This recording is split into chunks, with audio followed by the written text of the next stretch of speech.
Oh, are we going to have a dramatic walk? Out of the camera? All right, everybody. I think introductions we can skip. So I'm here representing Crate.io. I also, as Tyler mentioned, work at a company called DevRelate, which is Developer and Community Relations as a Service. Feel free to ask me questions about that later. Tyler also mentioned Code Days. So I think one or two of you came to Code Days version 1. I know Tyler was there definitely because he volunteered. So it's a community-run conference. We try to get the best speakers that we possibly can to come and speak in Buffalo. Many of them for the first time ever. Some of them tend to roam off when they find out cool things about Buffalo and they have to go see it. We have 14th and 15th. Right now tickets are on sale at the low price of $129. That'll go up after April 30th when we announce the rest of the speakers. So, oh, and also if you're interested in speaking there, the CFP is open. So check that out. PJ, do you still need volunteers? Not yet, but we'll talk about that in a couple months. Yeah, I mean, with the conference, volunteers don't, it's not really important until you get closer to the event. There's actually things for the volunteers to do. I also have another client called CodePilot AI. They're doing an interesting code search, AI search tool for looking through your code. If you're interested in checking that out, I can give it to you for free. You just have to fill out a little survey to tell me what you thought about it. Send me an email and I'll send you the information on getting started. Let's talk about what I'm actually here to talk about. So distributed databases is kind of an interesting term. It's kind of evolved over time. So the idea behind this talk is to look at where we got started with distributed databases and databases in general, alongside application engineering, because the two things go hand in hand. What's been going on the last few years, how NoSQL fits into all of this, what exactly is a distributed database, who uses these things now that they're around, and what are the next steps moving forward in the future. So, where we came from. As we all know, tech moves pretty fast. That's not a surprise. At one point, it was totally 100% reasonable to consider building an application, connecting it to a database, sticking a server in a closet, putting as many wires as you possibly could into it, regardless of how they were plugged in or run, and just leaving it there with hopefully maybe some fans, some air conditioning, maybe some ventilation. This was considered totally acceptable. I don't think anybody in this room is not familiar with these days. However, now if you went to a company, you're like, listen, I'm going to buy a Dell Blade server and put it in a closet, they would slap you and ask you to leave. Because it's something you just don't do that. But at the time, like, our servers, they were our pets. We'd install them, we'd name them Gandalf and Bilbo, and like, these are awesome servers. And you're laughing because you know it's true. I worked at a place where the servers were named after the Avengers before it was cool to have things named after the Avengers. But that's really, they were your vital. You never wanted them to die, not because it served the application better or got the information out there better. You don't want to die because this was your friend. Like, you would duct tape and bubble gum and paperclip that thing. And there'd be no case on it. And you're kind of like, you hot glued the actual Cat5 cable to the back because the NIC doesn't fit anymore. But you'd still use it because that's your pet, that's your server, and you love it. Also, in the beginning, we had databases, card catalogs filled with not obviously this is a library card catalog, but to gain data it was necessary to find a group of cards, find the ones that you wanted to refer to, put them in the programmatic order you wanted to use them, stuff them in a machine, come back in 6 hours and see if you did it right. You may not have. But that's kind of how it worked. Your data was on these cards. The computer would process that information, you get your application would run based on the order of these cards and things like that. After that, we moved on, and you'd have to find a specific reel of tape that you'd then have to mount, run the query against that reel of tape, hopefully you had the right one. It would go through the information and say, yes, select star from users where people are named Pete. Awesome. Or it would be like, that data is not on this tape, please refer to reel 67522. You have to find that one, mount it, and use it. So back at, people always talk about, the data stack when they talk about, database and stuff. And it's interesting to think that actually came from the concept of actually having to stack things on top of each other. Even in the modern server era, you used to have stacks of disks, and the disks would, spin, they'd go in order. So it's kind of crazy to think that, these terms come from real things, and these kids coming up these days think that, the stack, it's this imaginary thing so you understand the concept. It's like, no, literally a stack of cards is where that concept came from. So luckily we moved on when people wanted to get abstraction layers. So we needed to make it easier for people who were not database administrators to access information. So people like Microsoft built things like Access and FoxPro that allowed people to easily go in and say, you know, this is the information on any ID, company, last name, first name, from a table called customers. These are all English terms that I understand. There's no select, there's no from, there's no left, outer, join, there's no crazy information here. This is something that the average admin can take care of from their desk. Awesome. And it's also interesting because there are kind of positive and negative effects. The positive side being people who are not DBAs could totally go in and bring out data that was necessary to make business decisions or decide where an application was going to go or who's going to do the work for such and such a customer. Unfortunately, it's also meant that developers started to move away from the database. I think this is a real problem. And I'll kind of give you an example. When I got my first job doing Ruby, I'd actually been a FoxPro developer at that company. I worked with Wayne, which is always a certain scenario. But we were doing FoxPro, and they decided they wanted to go with Ruby on Rails. It was the hot new thing at the time, so this was years ago. And it was interesting because we brought in all these Ruby developers, and they sat down and they were like, cool, so what we want to do is we want to write this code to query the thing, oh, but it doesn't seem to be working, so I need to change my code or adjust my tests or whatever. I'm like, why don't we write the query, actually go into the database and write the query to see what it is that we're trying to pull. Maybe the information's not there, and that's why we're getting this accepted error. And they're like, you can write a SQL query? And I was like, I know that I'm a good 2 to 5 years older than most of you, but nonetheless, yes, I can write a SQL query. They're blown away because the languages were moving further away. They were abstracting further and further away from being that raw SQL code that people wanted to see. Which I think that's a huge negative. In the meantime, our systems administrators had decided that gross closets were not the way to live. Hygienically, they continued with the gross closet. We were learning that it was important. We had to move our environment somewhere else because of does everybody know what the hit by a bus syndrome is? Have you ever had that one developer that if he gets hit by a bus, everything's going to shit? Like the whole company's shot. If this person gets hit by a bus, none of us get paychecks on Friday. So everybody's like, well, shit, if we have everybody in the same building, and all of our servers are in that closet, and the whole place burns down, we've now lost absolutely everything. Whereas if the place burns down and you have a co-location facility, I guess there's still data flowing. But yeah, so people began to see that it was necessary, and the applications were getting bigger. The closets couldn't hold the necessary number of servers to serve these applications. So we saw co-location facilities grow. I don't know if a lot of people remember, but there used to be one that was actually right down Sweet Home Road. It looks like it was a suite of offices, but it's actually, all of the offices were filled with servers. If you've ever been there, it was super gross, super dirty, usually about 115 degrees in any of the server rooms. And if you had to be there just to load up a new server and get it on your network, best of luck not dying of heat stroke. But there were good things that came out of this. We had access to our own equipment 24 hours a day. The problems being if there was an outage, if someone simply walked by and tripped over one plug to a rack of servers, which happened at least 3 times when we were at the co-location facility down the street, everybody who's in that rack, you, your neighbor, the people down the street, all of them lost their applications for an unknown amount of time until someone figured out, oh shit, I have to plug this back in. Hot and sweaty places more so than that's the note I have. Was like, mention how hot and sweaty they were, because they were bad. But we were moving along. And it was a long road. And all this took us to the last 5 to 10 years.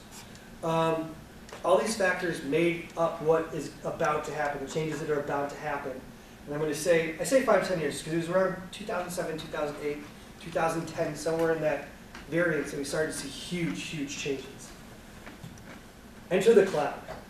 So the cloud made a huge difference to everyone. Did it work at first? Oh, hell no, it did not. It was not secure. It was hard to upload. Things took time. I mean, we were dealing with bandwidth issues, and your speed was limited by your ISP. So if you had to upload code, you couldn't just push it to GitHub and GitHub would push it to the cloud. It wasn't that simple. But you had to upload your entire code base and SVN and all the things that went with it. It was a real pain in the ass.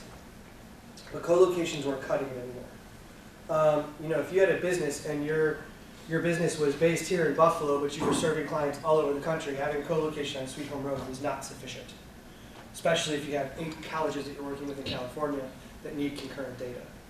It's not giving them the time that they need. It's not giving them the 4-second lock. So we needed high availability, we needed stability, we had a reasonable stack going on. Like most of our costs were being eaten up in application and data size, and we needed to save money. So we couldn't just like buy more servers and throw more hardware at the problem. That wasn't a solution anymore. The cloud changed all that. Like I said, it was rickety at first.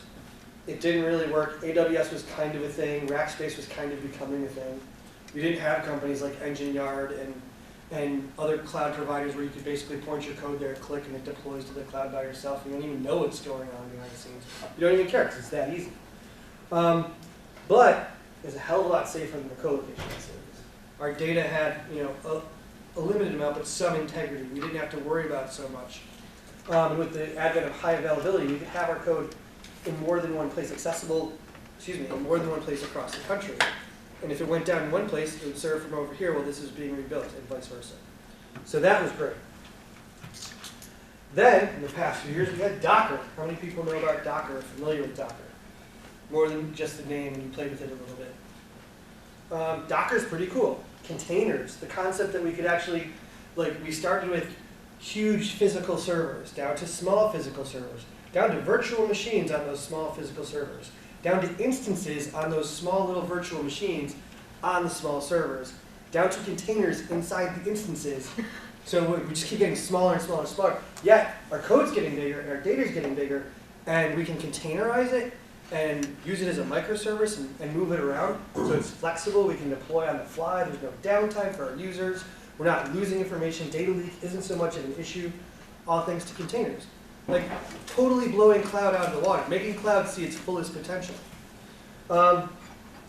It's kind of awesome. And the coolest thing about it is it only takes minutes to like spin up a Docker cluster, 3 nodes, some information there. You've got everything you need. You keep what you're doing locally is going to mirror exactly what's going on in production without breaking it on either side, and that's fantastic. You know, cloud was that first big step.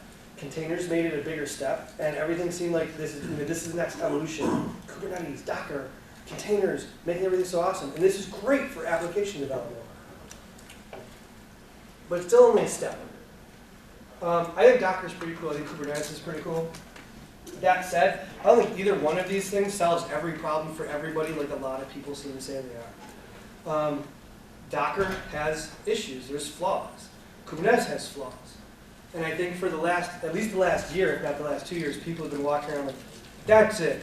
This is the only way we'll ever deploy again. Containers, everyone. Great, thank you. Drop like, leave room. Like, it doesn't quite work that way. And I think what it is, a lot of people forgot that when cloud came out, they said the exact same things. Like, this is it. We've got the cloud. Everything's in a cloud. So yeah, we'll see how that goes. So up to this point, there hasn't been a tremendously large amount of talk about databases, but I wanted to get a basis. I wanted us to understand where we came from so we can understand where these concepts are going to come in. There also hasn't been a whole lot of change in databases. I mean, to be honest, you know, there's been new versions of MySQL and PostGres on a regular basis, but have they changed? Has the relational database changed since the late 1980s? It's faster, streamlined a few things. But if you took a query that was written in July of 1989 and ran in July of 2018, it'd run. It's the same thing. There's some niceness to that consistency, but there's also some kind of question is, have we done anything? Have we moved on? So let's talk about NoSQL. This is where it's going to get contentious. I see Al's face already. He's like, say something. What? I'm sorry? Say something. I dare you. So in 2009, we start to see a revolution in databases. For the first time, people begin exploring the use of NoSQL solutions and non-relational databases in their production environments. And I know, to be clear, this is not where NoSQL started. This is not the beginning of NoSQL. It started in the late 90s, mid to late 90s, with a guy named Carlo Strozzi, when he created a NoSQL solution and said, this is an idea that I want to try out. And he said, to be very clear, this isn't saying NoSQL, like we're not going to use any SQL, no structured query language. What it stands for is not only structured query language. So we're still going to use that query language, but we're going to augment it with things like document stores. So it's going to be a little less literal. This was not an easy transition, and the hardcore proponents of the relational database did not like this at all. There's no way you'll use that in production. What a bunch of crap. That's absolutely impossible. It's not stable. It's not really a database. All of these are literal arguments that I saw on stages and panels and stuff like that when NoSQL started to gain a lot of heat in 2009, 2010. And it was around that time, maybe a little later, maybe like 2011, that there was a site, it was for adults who enjoy watching videos of a certain type. And they came out and said, we run over 100,000 videos a day on Redis. And like jaws suddenly dropped. They were like, Redis? That's not even, for NoSQL people, that's not even stable enough to use in production. And you're running 100,000 videos a day? That's madness.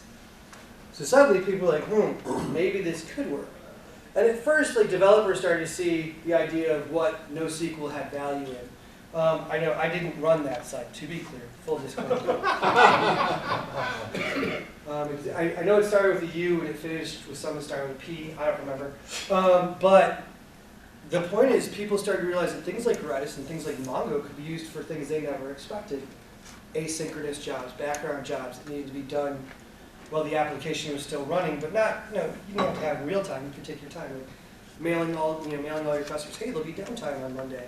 Or, big sale. Make sure you hit the blah, blah, blah, blah, blah, whatever. Doing big summer blowout. Big summer blowout. But it was interesting that people were starting to use things, so they kind of had like their standard relational data. And I'm done. No! Exceeded your time limit, sir. I thought this was, I feel like we talked about how fixed this was. Yeah, we So did. this was installed last week, so. To keep Like the there. cat. The cat doesn't work What either. did you have? Start trying to Oh, just you turn it back on. Just touch the button, whatever. Yeah, the projector comes right back on, which is nice. All right. Anyway, Thankfully, the newer tech isn't as complicated. This Yes, is It's almost my whole point. I can't wait till our classes. So wait, we were talking about technology issues, I think? Yeah, tech issues, exactly. no project. I would Yeah, so first people like- started that was the using- problem. That was that. I would first like adding curse instead of the infantry. And then I walked in the room and you immediately started sweating. I had that effect on people. So people started using NoSQL databases alongside the relational databases, so getting the best of both worlds, kind of, which is pretty awesome because NoSQL solutions kind of meant there was a compromise in consistency, especially in the beginning. You had like availability, and you had partition tolerance, and you had speed, but the big things, and this is what stuck in the craws of the many people who said we will never use NoSQL ever, ever, ever. The query languages were low level. They were very simple. There was no standardized interface. There were huge previous investments in the existing data, like PostGres, MySQL, SQL Server especially, tons of people. There's lots of companies that to this day are using SQL Server because, well, we have it on a contract, you see. When I worked at IBM, actually that's how they make the majority of their money, is with contracts for hardware that was sold in the 50s. That people will not get new hardware because they're on a contract, you see. It's kind of a stupid way to do business, but there it is. So there were huge hurdles to NoSQL. People weren't sure if they wanted to use it. With that in mind, the next step moving to distributed databases, we decided that maybe NoSQL combined with the distribution of the database might be a wave of the future. So I'm going to read this straight. This is the definition according to my sources, which is just my son. I just ask him to define things and he says shit. It's amazing. A distributed database is a database in which storage devices are not all attached to a common processor. It may be stored in multiple computers located in the same physical location, or it may be dispersed over a network of interconnected computers. So when you read that strict definition, at least when I did, my first thought was like, oh, sounds an awful lot like Docker. No particular part of an application is in one particular place. It's not centralized at all. It's in these different bits and containers that combine to form one Voltron robot and run your application. I don't know, was that dated? Is Voltron a dated reference or is it a new reference because there's a new series? Old people remember, go ahead. I don't remember. I don't know if it's new or old anymore. But unlike the parallel systems, which had tightly coupled processors and single database systems, like maybe you had a master and a backup, but that was about it. Like you didn't really have a whole lot of distribution of data there. A distributed database consists of loosely coupled ideas that share no physical components. So as far as being on the same CPU, not necessary. Being on the same server, not necessary. You can move it around. You can have it highly available to be anywhere you need it to be, and you don't lose data. So it does sound a bit like containers, right? So it's similar to these distributed applications. And if you combine the two, a distributed database can integrate data logically and make it make sense to all of the application services that it needs to touch. So for example, if you have an authentication service, that only needs to deal with the parts of the database that are pertinent, the user tables, the password tables, wherever you're keeping your salts or your hashes or wherever. It only needs to touch that. It doesn't need to touch previous purchases. What is this person's online preferences? What kind of cookies have they been using? Well, maybe for OAuth you could do that. But you didn't need to have everything all in one place. You didn't have to have a huge database that had all of the information. You didn't need a data warehouse. You could just distribute the parts to where you need. You could silo your information. So it's non-centralized. You could run it with a NoSQL option, and that meant we got full flexibility with the application alongside with the database. So as Docker rose, distributed databases rose. In the beginning, that was mostly about replication. High availability, which I've said it like 5 times, but if you don't know what high availability is, it's the concept that regardless of what location your data is in, it can be accessed wherever the application needs to access it. So for example, going back to the server ideas, the database would be in the closet. The application had to be in the closet too. Then we moved to the colo. They had to be in the same stack or even on the same server depending on how you built your application.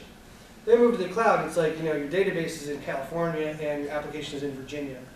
If it's in US East and you are on AWS, please move your application because AWS US East is the worst place to have anything ever. But yeah, so with relational database, you could have your user table in California and your purchasing data table in Chicago and your authentication table somewhere. Like it doesn't matter anymore. They don't all have to be in the same place, and yet you're running backups, there's consistency, and there's replication. But you're not doing a full replication. You're only doing what's necessary in a particular area. So that's only one step towards distribution, though. A few copies of the same databases is the way it used to be. A backup was a consistent, full copy of the one database, and back in the day, you had to wait till night to replicate that. As the cloud came along, you could do it like every hour, couple hours, depending on how big your database is. Now you can get instant replication where you're just saying, all right, well, spin me off another node, put all that information in this node while I'm still running this over here, but replicate this, then replicate this, then replicate this, and you have other nodes, and then let a node die after it's been replicated. So you're taking up less space. Everything has an individualized subsection, and it's all part of the total data store, but you don't have all of the data all in one place. So there's less need to worry about processing time. It doesn't sound that way when you first hear it. You're like, well, if everything's all over the place, don't I have to look here and here and here and here? No, because your application is also containerized, which means that it knows where it's supposed to look. You can be more specific about it. So you start to grow things and you have less concerns. And while things get faster and grow exponentially, we start to see cost savings. So that's a positive thing with a distributed database. Cost tends to be a big deal with people who run companies, I guess. They get very upset when you spend a lot of money on things. So you start to expand, you can have higher capacities, build your application bigger and bigger, take in more data, and start looking at like the big data problems, which is what I'm talking about after this slide. But on the negative, so there's some negatives to distributed databases too. One of them is they grow in complexity very, very quickly. I mean, if you think about it, it's kind of like playing chess, except you only get to see two pieces on the board at the time. One of them is yours and one of them is someone else's. And if that doesn't get moved, how do you know what you're supposed to do with the rest of the board? Also, it continually changes. The other problem is with the way that things are moving so quickly is sometimes a piece of the database can get deprecated if you're not updating universally. or you don't understand how to get things in the right place. But it becomes a little more fragmented, which can be a problem depending on your application development cycle. So it's kind of something that you have, these are all things you have to keep in mind in order to keep it right. There's also the big data problem. We're like, distributed databases are great for the big data problem. For those of you who don't know big data, do I have to explain big data to this group? You guys know what this is. The 4 Bs, making sure you're meeting them. So one of the problems that I've seen with people that decide, like, oh, we're going to build this with NoSQL solution, or we're going to build this with a distributed database, is these things are really built for large amounts of data, not for I'm opening an Etsy store clone where I'm going to sell my knitted socks and have 3 customers, my mom, my grandma, and my other grandma's account, because she also, like, you know, my mom faked it so that I would look like I had 3 customers. But, you know, that's not a big data problem. You're never going to have a big data problem with this application. You don't need distributed databases. It's not for you. We're talking about like large scale, like industrial things. They're building things and taking in massive amounts of information over time. And that's kind of where Crate.io came in. So there's CrateDB. You may have heard of it. I may have mentioned it. You might be wearing a t-shirt. And it deals with distribution in a similar way to containerization of applications, and that's the key. And Yash is going to give us a little demo after I'm done. But the concept, it allows piecemeal changes to take place in the data schema while not affecting the overall operation of the database itself. This preserves necessary functionality. It has, you know, the ability to kind of distribute information without actually taking in, or without leaking or losing data. And it has, it's very effective for teams that get involved with it. But the question is, so who uses these things? I kind of started to get into that, but large scale, so we all know what IoT is. So I don't know about you, but like whenever I hear IoT my first thought is bullshit. My second thought is drones, spheros, crap no one can use, blinking lights. That's my experience with IoT, because that's kind of like the home IoT thing. Like, oh, I've got a Nest, my house is IoT now.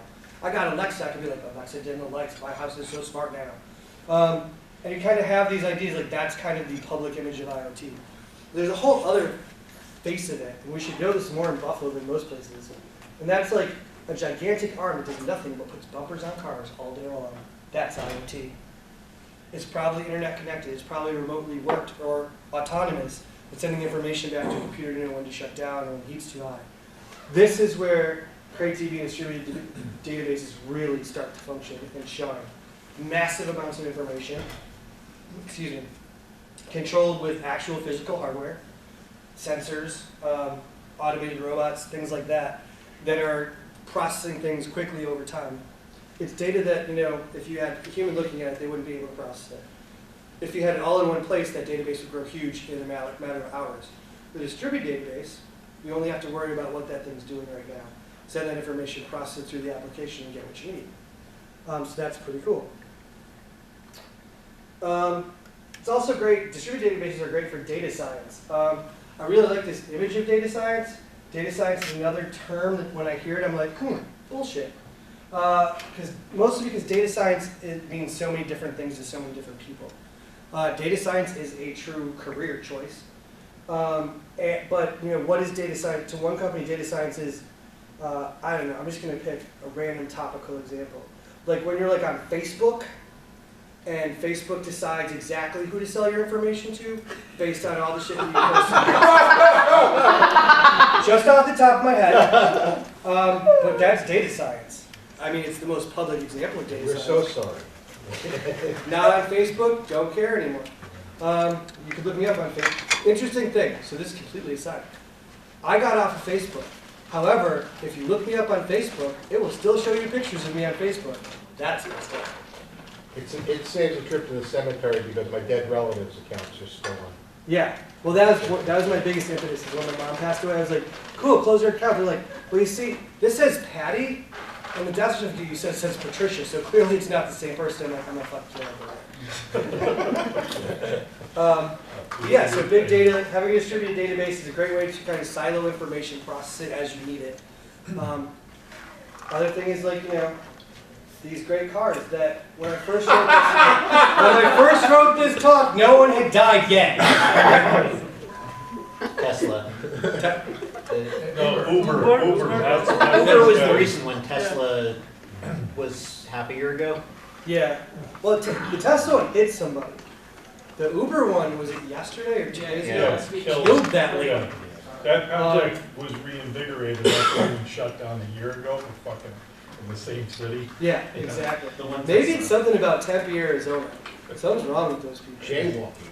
Yeah, well, maybe you should go with a crosswalk, crazy. One would think. But yeah, so I mean, you can kind of see the uses. Hardware integrating with software. That's where the distributed database shines. It's not for your web application. It's not for your e-commerce application, your fintech application.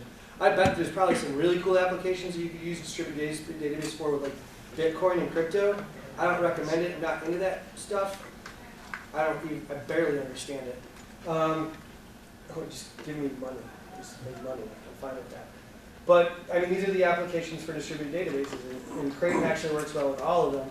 So what's the future? Kind of lost the thread there, that Facebook thing, and then the car really messed me up. Serverless. Serverless. How many people have heard of serverless? Serverless is pretty damn cool. Write parts of your application that in no way need to permanently live. That's amazing. If you could do this somehow for data processing, or have a database that only lives as long as it needs to, we'd start looking more towards privacy. Well, we would, because we're good people. Corporations won't, but we will. Like, it's a great way to do it. How would that work? I don't really know. This is the future. It's total speculation.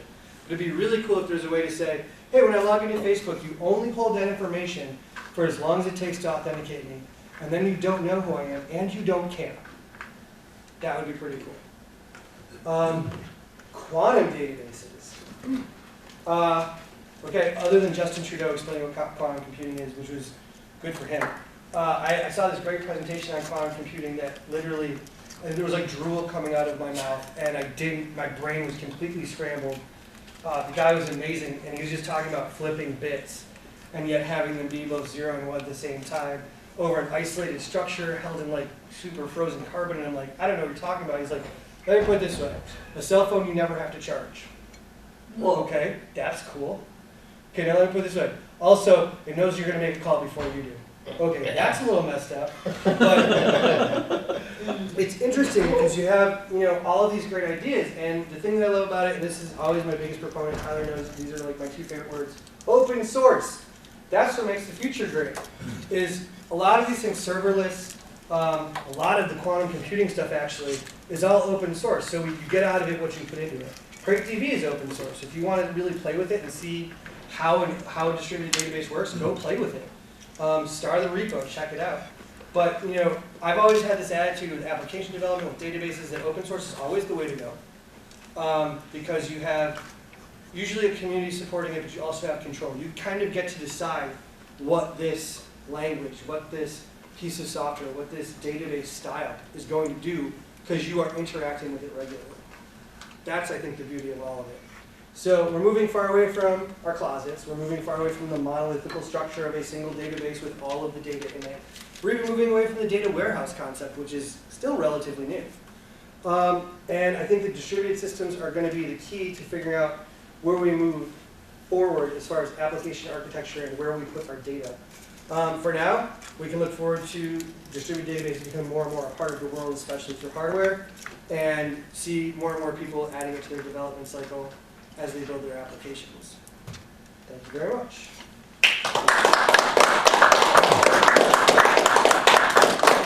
Now I'll hand it over to Yash, who's going to show exactly how CrateDB works.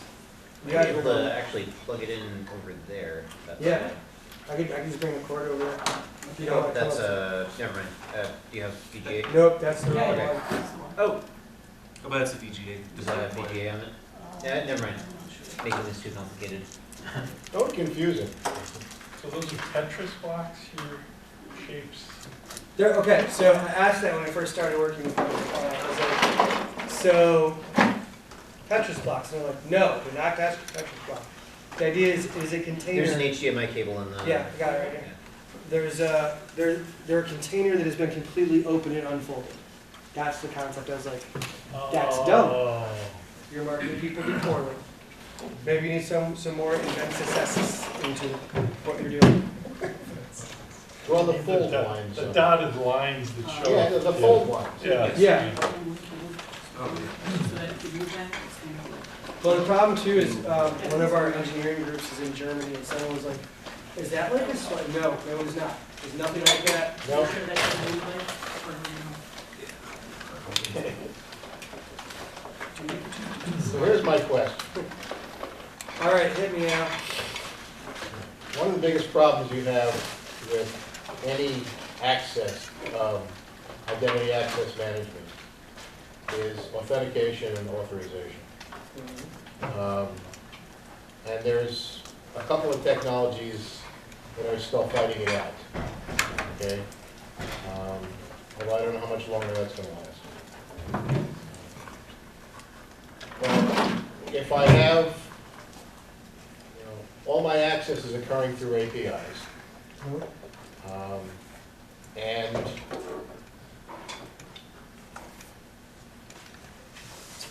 basically the breakdown is, you know what SAML is? SAML and OAuth and OpenID Connect. Would this make that sort of ID, federated ID management that much more accessible? Would it increase its Its value and accessibility? Yes, I think so. because I'm thinking, you know, we're already brokering IDs across an entire cloud. Right.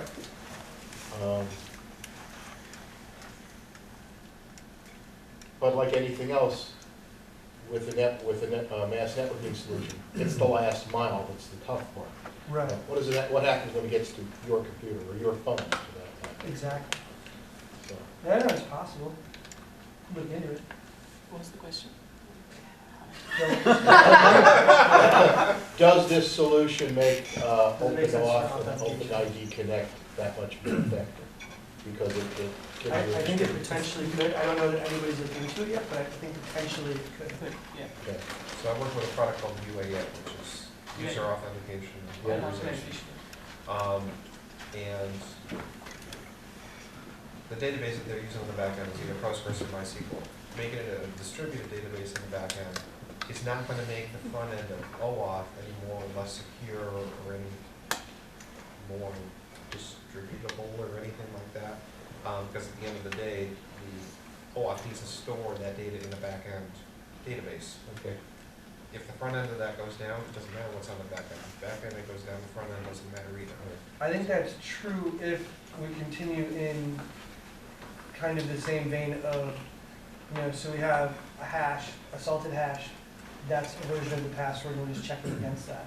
We can come up with something more clever, like, here's a piece, oh my God, I'm gonna say it, like blockchain, and pieces of blockchain are kept in different parts of the database, and you can make that efficient, fast, then I think that would be more secure. Getting OAuth to work with that is not gonna be simple, but I think it's possible. I can't believe I used a blockchain example, I'm so ashamed.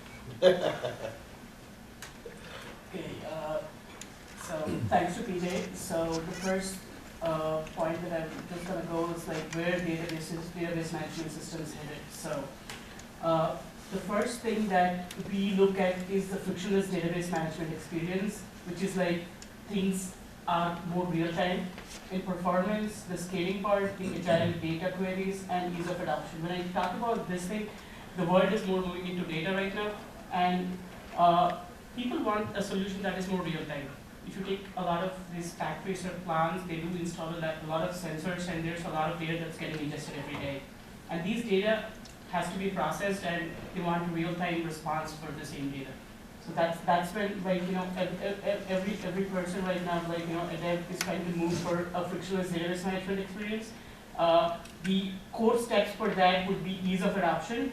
So let's see the ease of adoption. If you take a NoSQL database, it's actually hard to manage for existing devs who are like used to SQL right now. They're like, you know, I just want to use my own aggregations. Like I'm used to like, you know, working on my ANSI SQL code and adapting to something that is scalable and trying to like, you know, understand the documents, the NoSQL part is kind of like, you know, sometimes challenging. So the ratio of the SQL and NoSQL developers is like 45 people right now, the devs are still in SQL, and they just want to use SQL, and they say, I love my SQL, but you know, the world is moving towards NoSQL. So there are a few developers, like 45:1 is the ratio where people are trying to use NoSQL actually. So still there are people who want to use SQL, but they want to have the flavor and the love of like, you know, the NoSQL, like, you know, the scalability part, the adoption for that part. The best other parts that when you would see is like there's no like lock-in.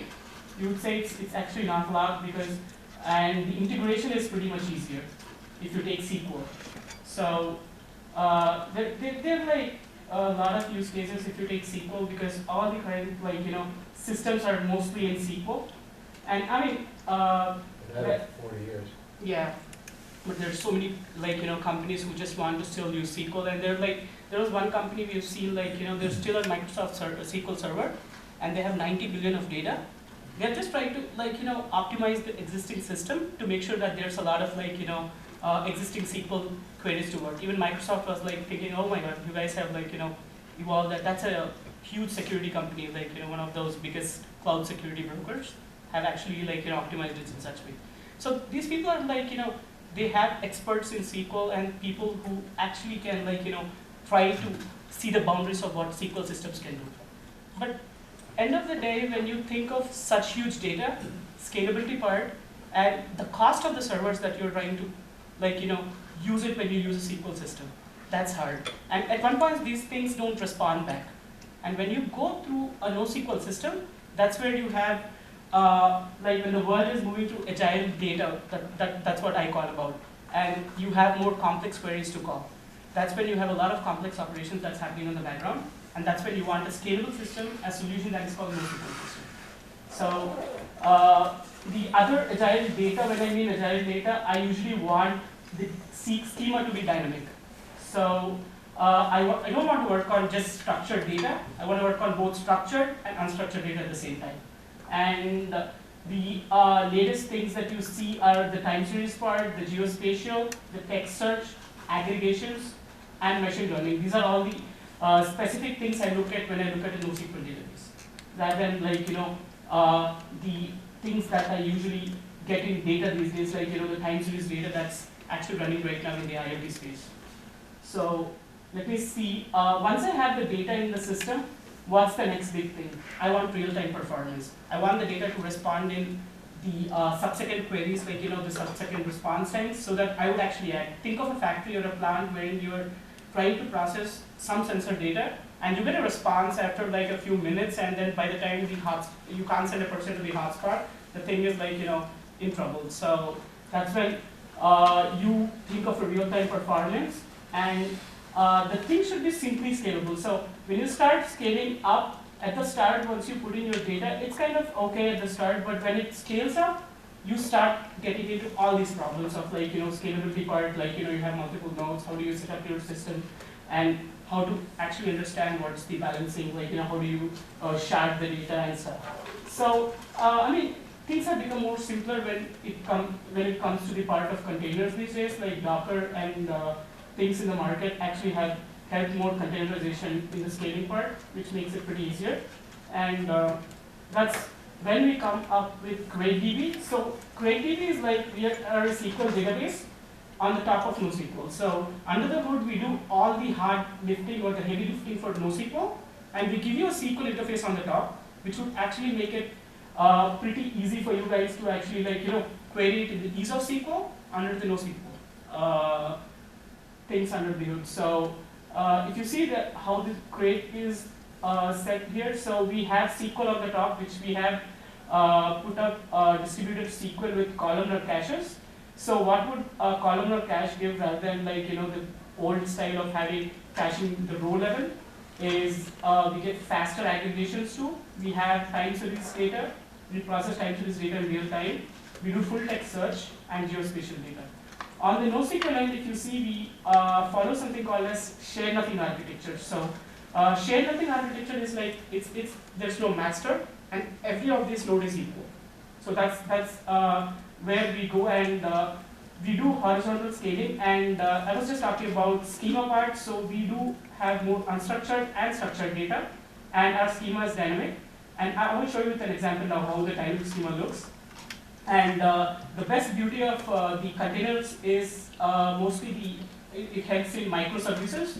So that's what is running in the market. And the sharding is moving the data. We auto shard the data. Once you put your data and into Crate, it usually auto shards. And usually we achieve the scaling by containers.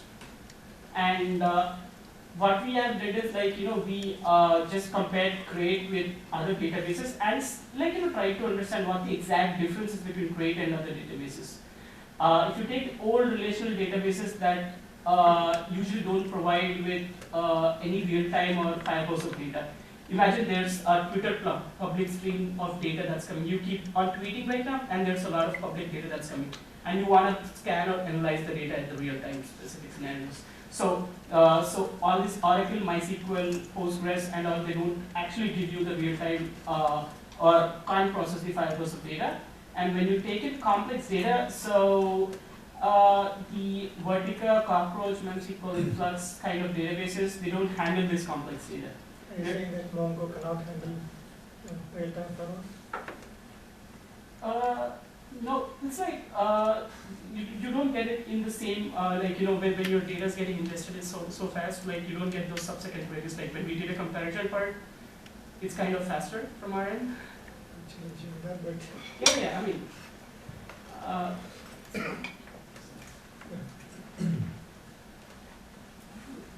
That's your machine. Yeah, I know. Sure is.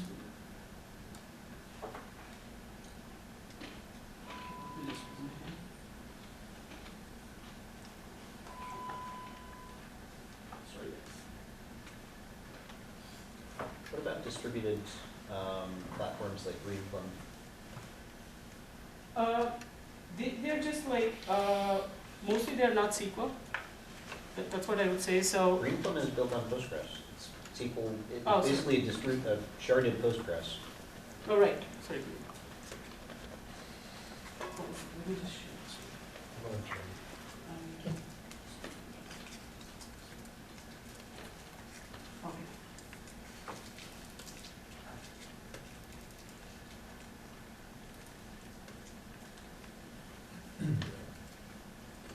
Yeah, so I was talking about. Oh, bloody hell. That's pretty awesome. Most Congratulations. people are afraid of artificial intelligence. I'm afraid of artificial stupidity. I just filed a ticket for this. Not that that helps us today, but But think about the future. Oliver, you've saved lives. Tomorrow, you've saved lives. Or a couple days, you say, what? Professor will not kill anyone when that happens in the middle of the lecture. or as somebody's fiddling around with the thing and there's someone standing up at the front of the classroom and then projector screen comes down and You hear about the professor that got murdered by the spoon? he was screaming throughout the whole thing. Oh, Stop!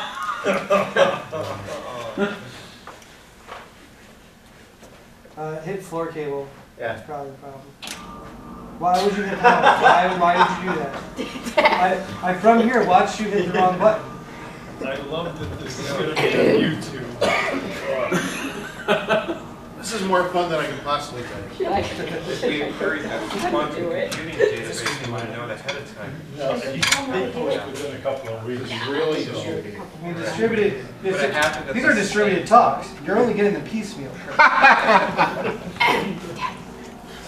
It's a problem with the new projector. They've got lasers, so just want to make sure that we turn them off before they become self-aware. Freaking laser.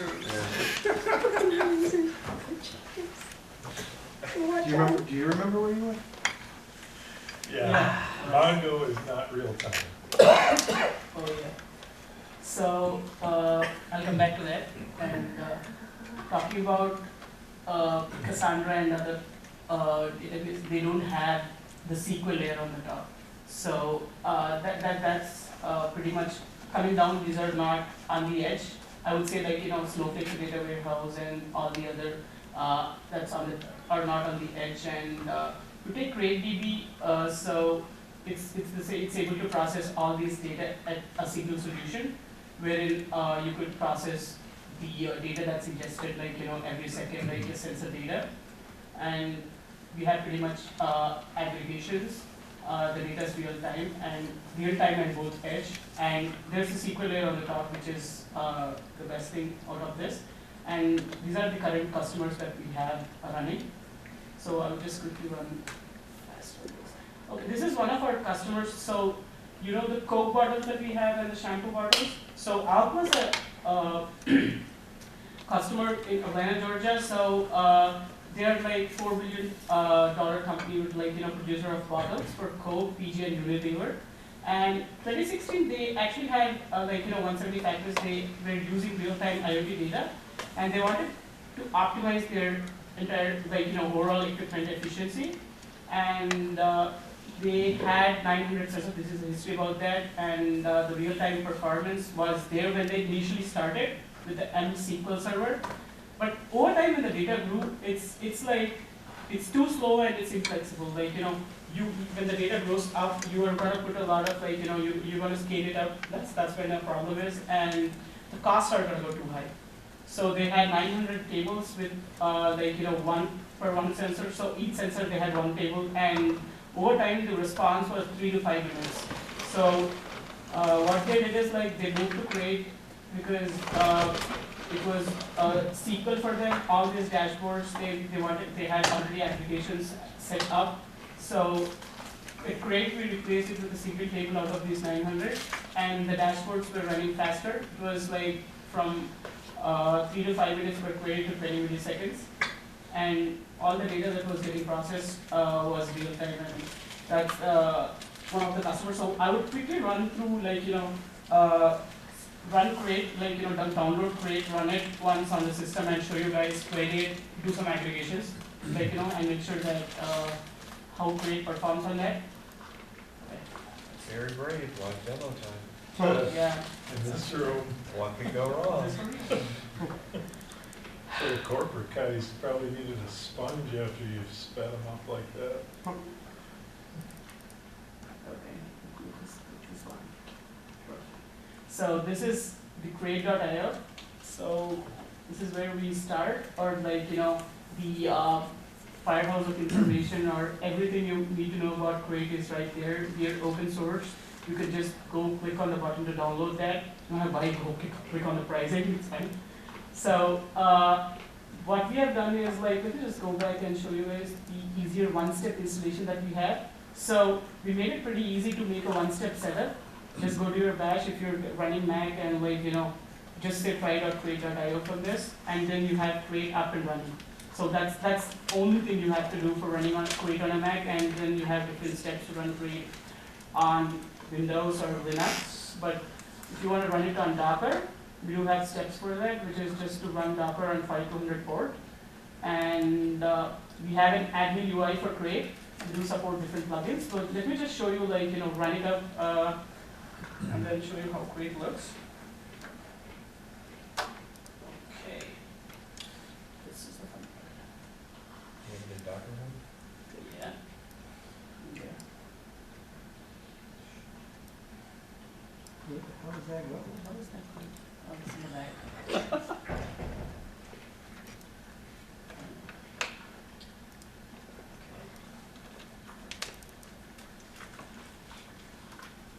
Okay, so I just downloaded Crate, into my system.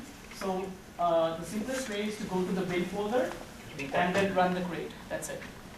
But what I actually did, I added a little Josh, bit of take it, Make take it. the font size bigger. yeah, sure. I thought that was impossible in Some this old old iMac. No, it's just Apple Apple plus. Shift Plus. Yeah. Apple Command Shift Plus. Do it a couple times. There you go. Oh yeah. Okay. So just download Crate. It's gonna download the Crate to your system, local machine. Go to the bin folder and just run /crate, and then it's gonna spin up Crate up and running. So what I just did right here, I added a little more, made the host to local. I just can run this to directly, like, expose it to another IP. Make it a little bit good on the heap space to make sure that my queries don't die because it's just a local machine. And just let me run it.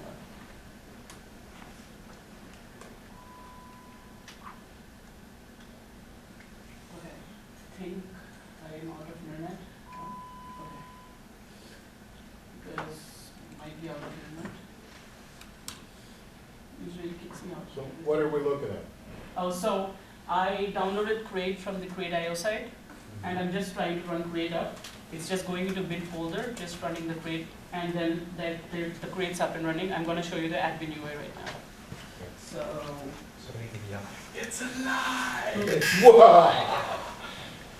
So that's it. So that's it.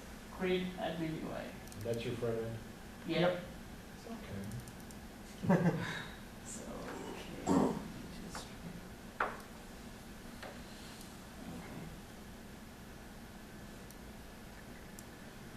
So this is how the Crate's admin UI looks like, and the cluster's health status, and your data is replicated, and it shows the available set of number of records that you have. So I just loaded like 14 million records right now into my local machine, and it shows the load on each one.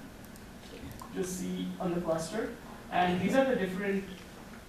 You can go to the console. This is where you could execute your SQL queries, like your inserts, or you can do your aggregations. And this is the tables. Like you could just filter those based on that. And this is the log table I created, and sensor data. Just let me just query one and just show. So if you see this data, this was actually pushed from MPU 605 sensor from a Raspberry Pi, and this particular sensor table actually is like putting in the accelerometer, temperature, and gyroscope data in real time. So we tried to push this data, and oh my god. Okay, perfect. So by default, all the columns in Crate are indexed. So let me just do a count star and check how many records, for example. So it's pretty nice. So least found. Okay. And let me just run through all the other screens for Crate, and this is where you could see the shards, the cluster status, and this would be enabled, like I need to enable the monitoring right now. And once you have the enterprise, you'll be able to have the authentication feature up. This is where I would usually suggest when I actually download Crate, and when it's up and running, you can have this public stream of Twitter to be connected directly from here, and I could just say import. The first step, it would ask you to connect to your Twitter account, and it would actually import data to your system. This is a default table from Twitter. So I'm just downloading Twitter data right now. I think I'm out of internet. So once I'm connected, so maybe it would be back. And this is the tweets table that comes by default. You can just run through this, see the tweets data, and just query through it. You can see what people are trying to type on the public stream of Twitter. There's something weird I've seen a minute ago. Yeah, something like that, what people type. It's kind of super weird. Nothing with an astronaut. Is that a posted tweet or? Yeah, it's like a public stream of Twitter. I just try to pull in some data and just check, and this is how. Yeah, it's like an anonymized So version can of it like Twitter. retweet that a Didn't whole know if bunch it of was times like then? in draft state just while like- you were querying it or not. It's possible. So Just don't tell anyone how to do it. Encouraging. if you could see that, see the object data, so we were able to actually ingest the dynamic data here, and against the time, you could create an anonymous dashboard with based on the time what the tweets are coming in on the public stream. And let me just run through a few aggregations.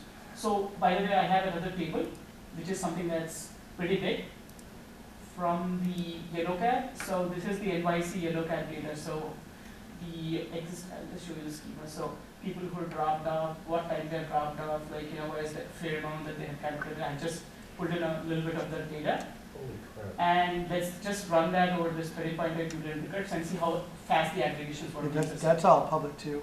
Yeah. It's pretty in crappy the quality. Amazon datasets. You could just go and download from Amazon datasets. New York City Open Data Portal as well. Yep. Oh yeah. So let's They do filter a out basic some of the query on credit this cards? data. What? They filter out some of the credit cards, or That's it. that's what comment fields are for? So Oh, put it God. against put in million data and then let me just Presumably have some they've, predefined queries Bunch of for shit. this purpose. Theoretically. well, there's some interesting things there, like cabs dropping people off in the Hudson. Yeah. Smash. You go. So Here, you can catch your It's flight. an old family tradition. Is that a steam yellow cab or Or Got cab concrete one. tires. a hovercraft? There's a joke about two three guys. How do you handle that? I mean, sorry, are you going to get into some geospatial stuff as well? not for this one, but I'm just gonna run through all the applications like group wise, like order wise right now. I would definitely send you a few set of queries and things if geospatial stuff if you wanna look at it. Okay. Just run through this. So I'm just doing count star. I think this is the sweet spot where people would love to run different aggregations. I think I have a problem here because it's the codes from the copy paste. That'll get you every time. Yeah, I hate it. So this is how fast it is. Validations. You got like 30.7 million records, pretty fast. It's running on my local machine right now, and let's check the. I could do a select star. I have done something like I'm just counting the. There are a couple of vendors that might give you the yellow caps, so I would just do a count star on different vendors. Like okay, let me just do this. That's it. So the two vendors, CMT and BTS, and these are the counts. Like these guys have like 6 million, and these guys have 7 million. So that's like a combination of it counted and group by. And it's that fast because it's distributed Yep. throughout. Oh my God. So we're putting this like Antler parser over the NoSQL. So you have the NoSQL thing running, which is distributed, like data can be partitioned, and we have data sharded, and it's highly available because we do have replicas down there. And over that, the SQL, what we're doing is like we're just doing all the aggregations as a normal SQL database, and then we're able to get the same response times. Okay. Within your local system, Yeah. is it broken down and partitioned, or is it Yeah. just? So this is what I was trying to show a minute ago. If you could see this, these are the shards for the yellow cap table. If you could see, this is the one. If primary shard is true, this is the primary, and so these are the shards. Like it's split into different shards, like, and then the data is distributed in here. So you keep saying that this is a NoSQL database sitting underneath. Yeah. I'm guessing you mean key value store? Yeah, it's a columnar Yep. store. A columnar store, okay. It's So like that doesn't, columnar and NoSQL don't, you can have a SQL columnar store, Vertica, not HBase, VectorWise, I mean, they're just, your use of the term NoSQL there, I think, is maybe buzzword compliant, but I don't actually think it's correct. But you don't have the SQL layer on the top. Like if you take Cassandra, they do have their own custom thing. Can't do it with your ANSI SQL 99, right? I guess let me rephrase. You are talking about relational data, and you are talking. You're using NoSQL. You're using SQL to refer both to the querying language and the underlying relational model. And columnar is perfectly relational. It's the query language and the underlying data storage layout are completely different things to be talking about.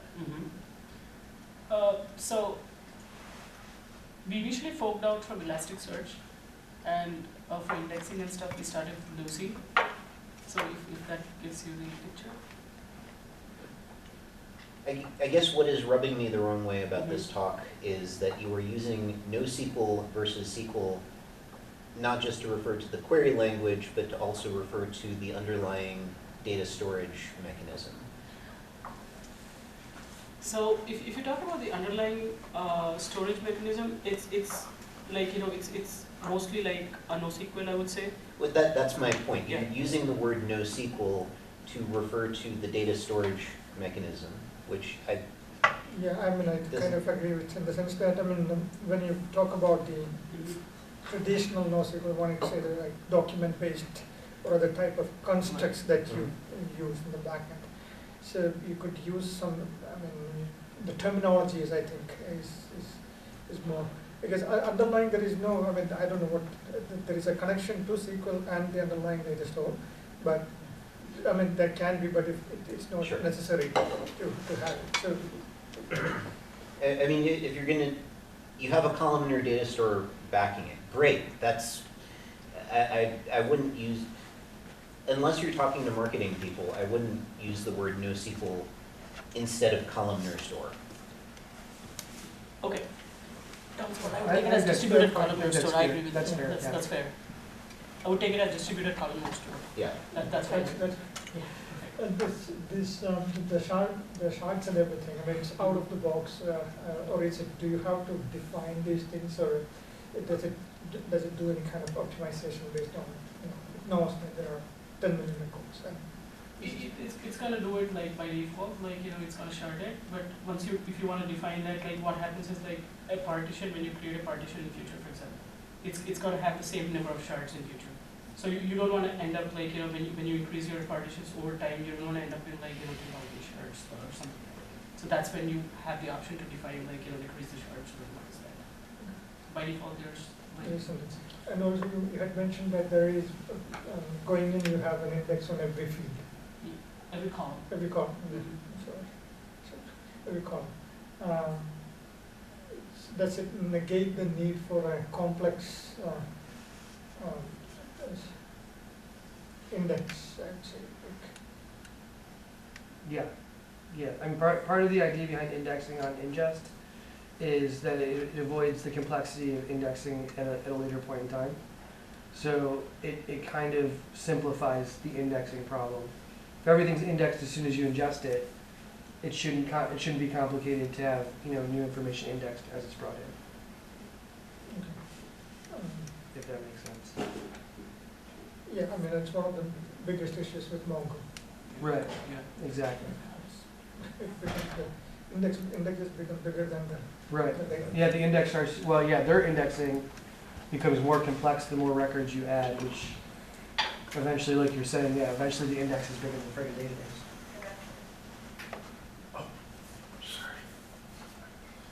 So just trying to arbitrate this one. So another query to get the average tip, like for each vendor. And Is that in dollars? yeah, The average tip is $2.50. that's too nice. What? New York are cheap. Oh yeah, okay. Wow. There's one in 2011 that's $900, just the tip. Did you leave your wallet in the cab all over? One in how many? Yeah, but you know how zeros drop the average real fast. Exactly. Okay, and order by plus is. Well, that's an interesting point. Is it's also the reported tips. So it's like the people who are probably like, oh, I'll add $2.50 because I'm paying by credit card. Cash tips are. Cash tips zero. probably aren't included at all. And I bet cash tips are probably more money than Yeah. $2.50. So just for giggles. Yeah, when just I'm for in New York giggles, City, I can typically we- put them down. So that we're not filtering out like 90% of the records because there was no tip involved.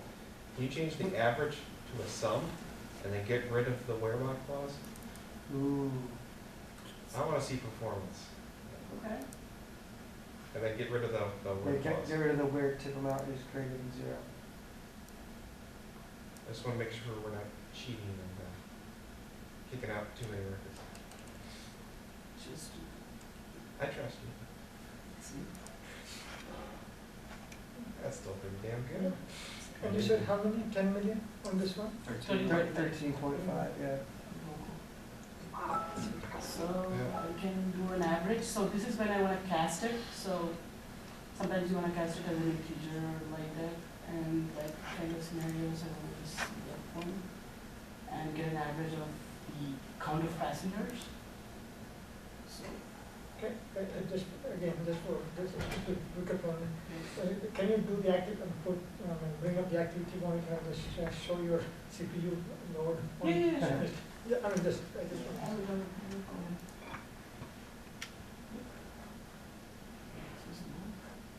Can we go back to that average query and take off the limit? Yeah, Limit shouldn't be doing Limit anything. shouldn't be doing nothing, it's just showing you, Where's the impression? Oh, yeah, that's true. it's just a number of Oh, records just- that are being shown. I was thinking about it the wrong way. Because it's like, just the average. To the last query, the average, this The sum? sum, the group by sum. Yeah, some was kind of average. But it's like, Well, no, you gotta go to the other query first. yeah.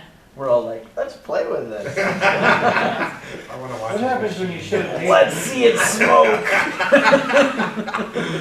Okay. I'm very impressed with how much data is going It's the very Oh, big yeah, one. sure. So, the passenger count, let's say average 2 times tip.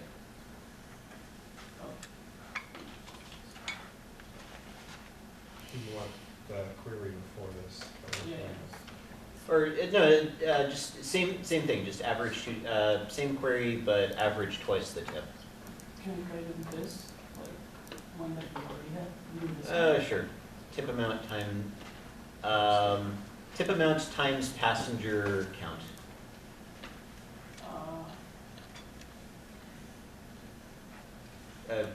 Just within the average, tip amount times passenger count,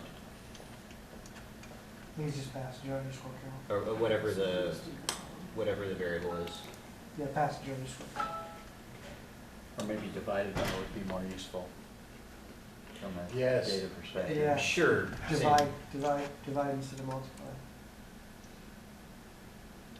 Forward slash.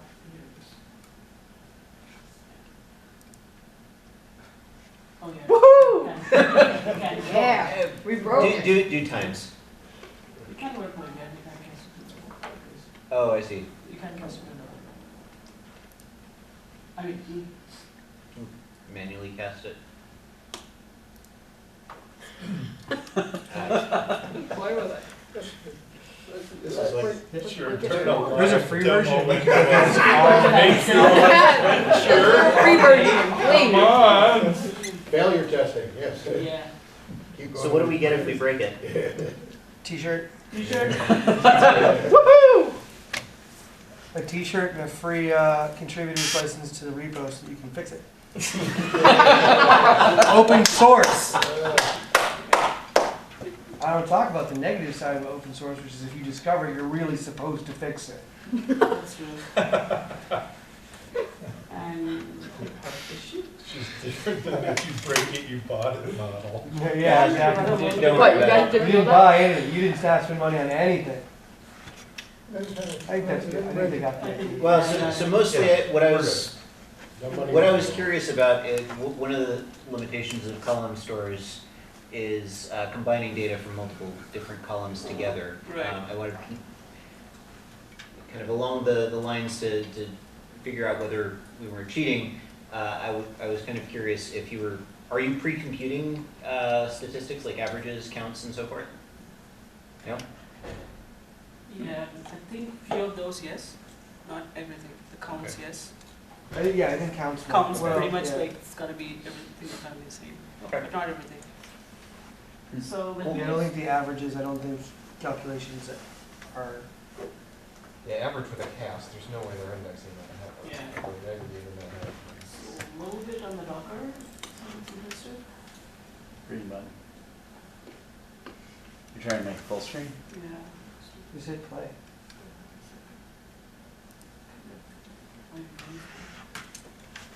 So I think Docker part is like, I think this part everyone knows the basics I'm of just Docker. gonna touch it. Oh, Yeah, go ahead. getting the laser beams. So we are pretty much good with Docker. So if you guys You've got 4.5 minutes to go. Okay. There's nothing I can do about this. I'm gonna cut the part this. Is it trying to shut down? It says no input, yeah. So, We had a meeting where we did. this is how I define Docker. Docker is a tool that it makes it easy to create, deploy, and run applications by containerization part, and it has a lot of advantages. As a product, team, the usual thing that I look at is returns on investment and cost savings. That's when I go with a containerization concept like Docker. And the important terms I would usually say is a Docker file. And once a Docker file is built, it's called as an image. And on an image, once it's run, it's called as a container. That's the basics. I think just go forward and see what Crate has done for Docker. So once you have Docker set up in your local machine or your server, the first thing is we are actually having an official image on the Docker hub. So just go there. So this is the Docker. Just say Docker pull Crate, and you're going to get Docker to your system. And once you download that, it's actually based on Alpine Linux 3.7 right now. I think it should be the current version because the time I did maybe 15 days ago. It might be a version later.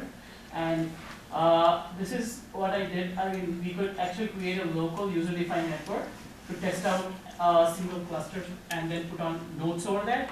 And once you have the cluster in, you can actually make that particular network called Crate network.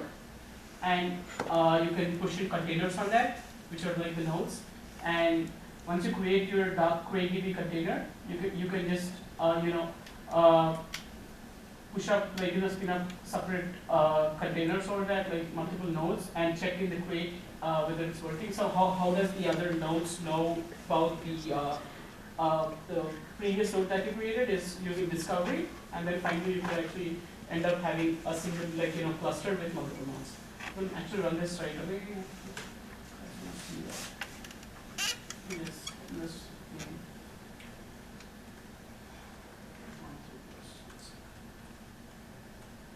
So what's the mechanism you're using for service discovery? Zen.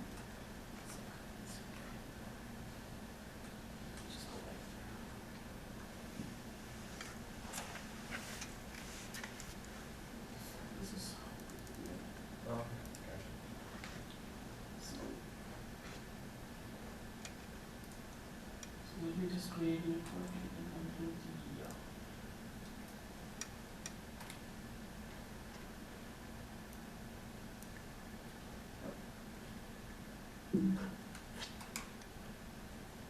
just run through this, create a network.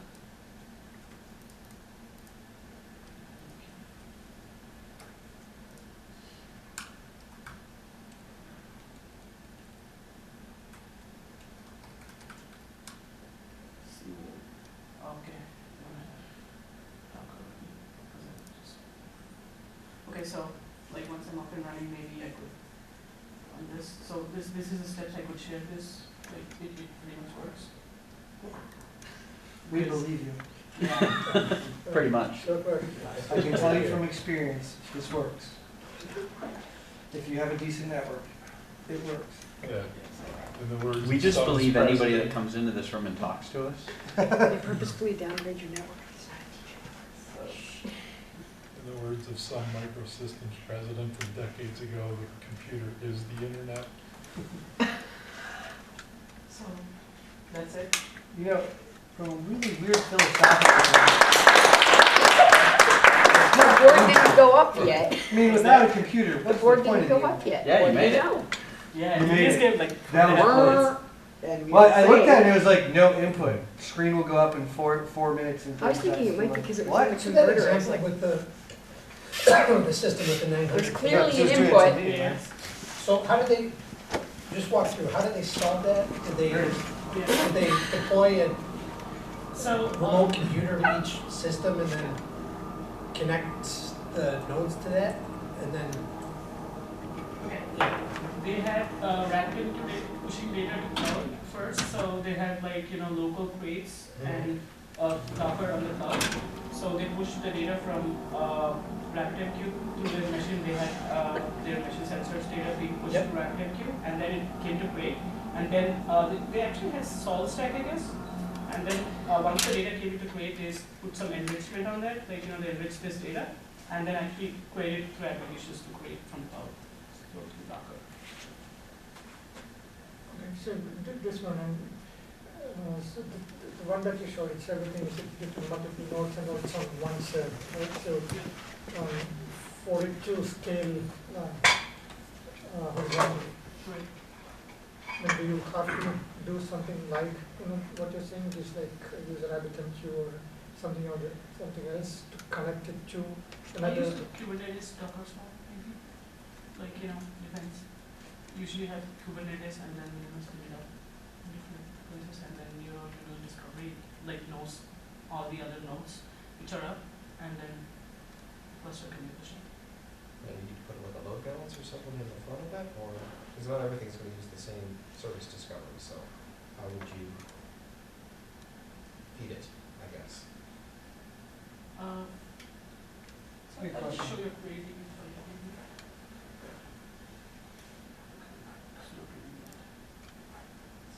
It's cool stuff. It's definitely interesting. Or a better way of asking, can you write to any of the nodes, or how do you write, is it the TCP port that you're It's just a opening Postgres up? wire protocol. Postgres wire protocol. Okay. That's how we do.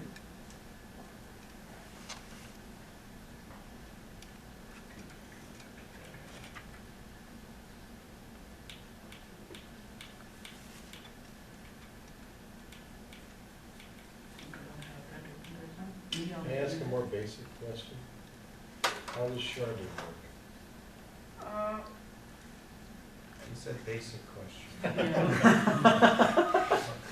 Your It works- question is Yeah. valid. Al, it works similar to Your SEO. inquiry Just is units not of right. data. That's my answer. What's that? It works similar to SEO. Do you know how SEO works? Neither does anybody else. No. Search engine optimization? Yeah. No. Nobody knows. It's black magic.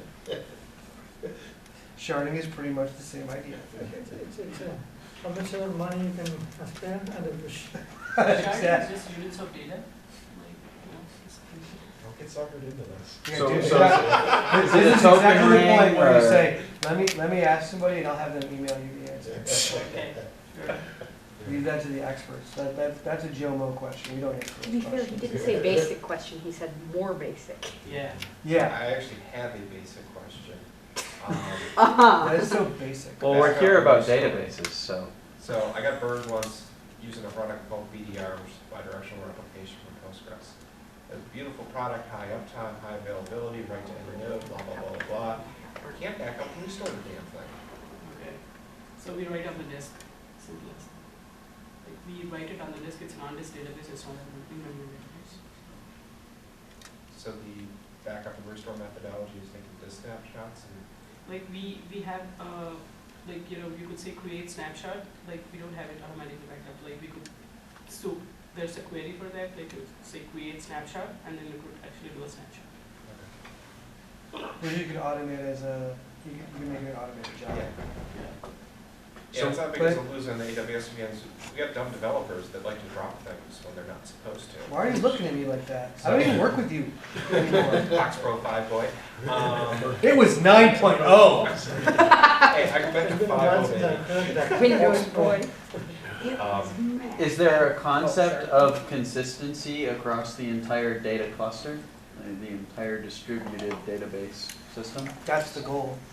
Okay, that's the goal? I mean, like, anytime you have a distributed system, you have an issue with leakage. So it's impossible to say, like, 100% there will be no data loss. But we're But eventually that's consistent. the goal, yeah, it's eventually consistent. Eventually consistent. Okay, so similar to Cassandra that way. Exactly, Yeah. exactly. If you take the cap, that we are like at the eventually consistent one in the cap. So from a backup perspective, if you need to back this thing up and it's distributed across 20 Right. nodes, how do you tell it to back all that stuff up so that the resulting data set is consistent? So That's when you'd have to run the automated query that we're Yeah, talking about. we have something called snapshot, so when you run that at that timestamp, it's gonna query across all those, So it's gonna do all the nodes, Mhm. Yeah. and then you would orchestrate for like a Amazon EDS snapshot to happen while that is active, and then you have to release your snapshot. Right. right, so. Is there an interruption of data that happens, or is it a So queuing? the time you execute the snapshot, that's where, till that time, the data is put into your backup. So it's not like data that's getting ingested post that. Like if you give a snapshot and then you're creating a backup at the time you're trying to ingest data, that's not the part. The time you execute your snapshot, that's the timestamp where you have the data getting. Okay, so your snapshot, then your EDS snapshot goes out and says, hey, I know that all this data is consistent as of this point in time. The data I might collect might be beyond that point in Yep. time, but if I'm doing a restore, I'm only doing it to that point in time. Exactly. Okay, cool, thank you.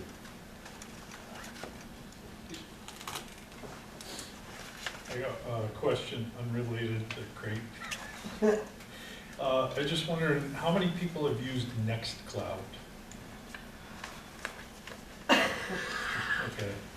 I was thinking maybe I'll You just, do a lightning on Nextcloud.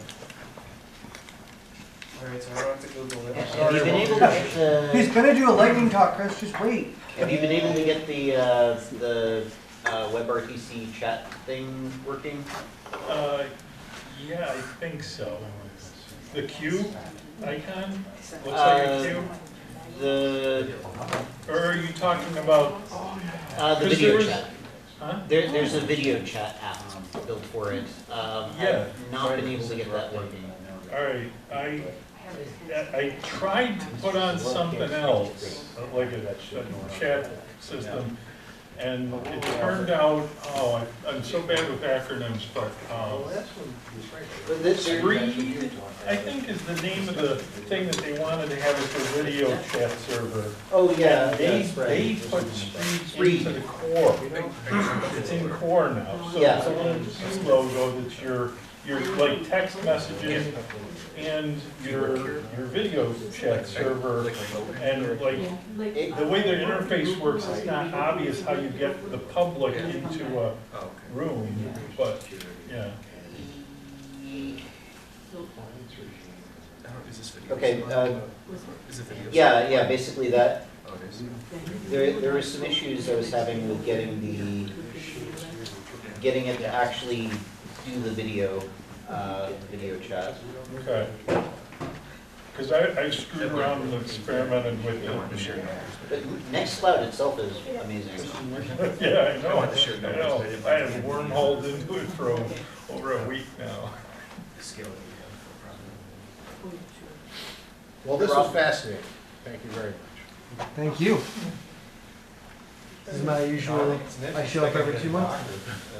That's really about I definitely will not be here for lightning talks. Yeah, it's so professional. I'm traveling like 7 times in April, so. 2030, we started in 2030. Yeah. Started in 2013, started selling, dealing with actual customers in mid to late 2015. Headquarters in the valley, so much here. This last is the 14 to 10 years of experience. No. So this is not hiring remote agent development teams. I have 18 years of experience in Rails. So I'll tell you Well, what Rails else is 10 years old. Is trucking. The trucking industry. Oh, yeah. Because I used to work in that field, but the government passed laws, so every truck driver has to use electronic driver logs with all these electronic onboard recorders.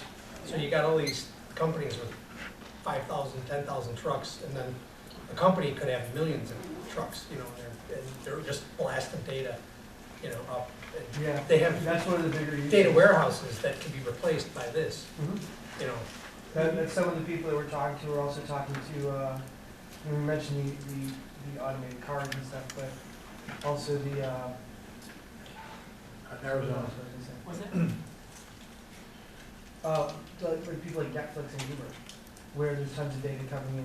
Not Netflix so much Yeah. the web application, but they still have DVD.com. It's Mhm. still delivering DVDs to people and tracking all that information. I mean, you get a small RFID So tag. DVDs are little discs that go into machines.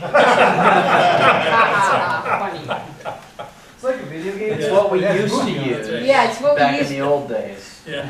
Back in Yeah, my game, before we had that- tapes. Before that was record, before that was film, I Talking know about the all about labs, that. so you have Punch this small cards. microservice. I just want fake a labs. Roku. Don't on the And I internet. want you to So know, randomized I stayed away blocks from that for a you long just time, fed, and you because could I've actually been to a see friend's the house, videos, for example. and we watched So you see YouTube this, on it, and it was like, totally fucked up and this useless. would Oh, yeah, actually- yeah. you just- Pretty And sure. then there's a my schedule my that daughter you went to wanted. visit some friends, and they I had just Acorn put this TV on one there, for the demo.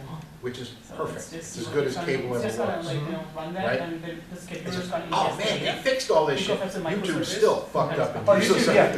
YouTube has absolute garbage video though. Yeah. That's the problem. Hey, It's it's terrible. post So on it's just you just get data. It's, Yep. See this? You know, See it's- that? So it's a fake there's- log data. because they're not charging you for it, there's no incentive to make it any better. Right. High ingesting data, if you see this, the data But is actually, I being thought it was interesting because all those years of cable and Yeah. Time Warner and So, Delphi and all that, query the data. you'd be like, well, no, you can't just take the channels a la carte. And you're just gonna see this. And I'm talking to AT&T Yeah. last week because there was an issue on my bill and I What wanted kind to of get it straightened browser out. it is?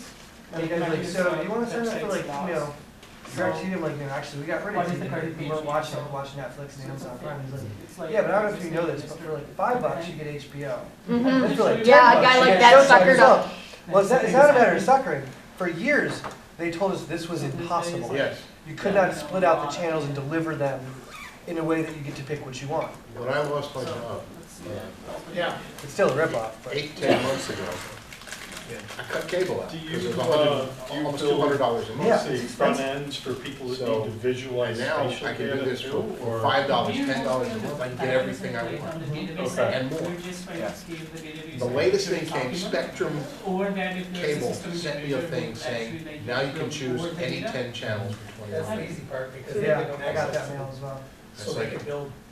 That would be So great visualize if my Yeah. family didn't you know, have the such small data diverse set tastes. using SQL. Listen, everyone gets 2 channels. I'll take 4 of If those. they'd given me that 8 or 10 months ago, I'd jump at the chance. Yeah. Now, screw it. I gotta get. Well, that's, I mean, we Yeah, we tried, had them suckered into DirecTV.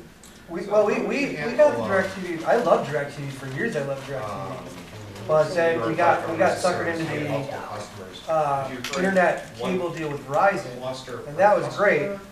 Then like, after a matter of having like 6 months, I realized I was like, the kids never watch TV, I'm never home, my wife doesn't watch it. The only thing we really miss is like news channels, like BBC News and CNN. Other than that, and that shit I can get on my Alexa. Alexa will give me my news feed. I miss one other channel. Oh, I miss wish the we Weather had Channel, a like- countertop. Alexa can do that too. Alexa, what's the weather? Yeah, Alexa, what's the weather? That's the single most